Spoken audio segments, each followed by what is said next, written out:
एक बार की बात है, राधा नाम की एक लड़की अपने पिता के साथ रहती थी।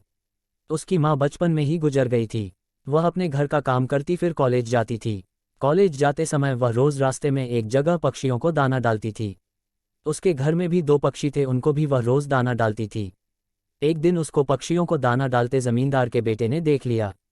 उसने अपने पिता से जाकर राधा से शादी करने की इच्छा जताई। ज़मींदार ने राधा के पिता से बात करके अपने बेटे की शादी राधा से करा दी। राधा अपने साथ घर के पिंजरे के दो पक्षी भी लेकर ससुराल आ गई। वह उन पक्षियों को रोज़ दाना डालती थी। राधा की सास को यह बिल्कुल भी पसंद नहीं था। वह उन पक्षियों को परेशान करती थी। वह उनका दाना पानी जमीन में फेंक देती थी। एक दिन राधा की सास ने पक्षियों का पिंजरा ही जमीन पर फेंक दिया। उसे यह करते हुए राधा ने देख लिया।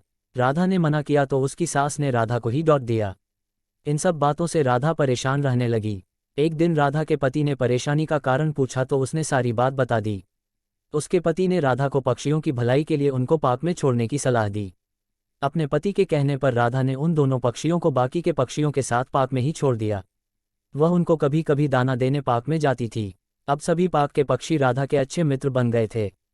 पक्षी अब राधा के घर पर भी आने लगे। राधा की सास को जब ये पता लगा तो वह गुस्सा हुई। वह राधा को उसके मायके छोड़ने के लिए उसको साथ लेकर गई। रास्ते में कुछ चोरों ने राधा की सास के गहने चुराने की कोशिश की।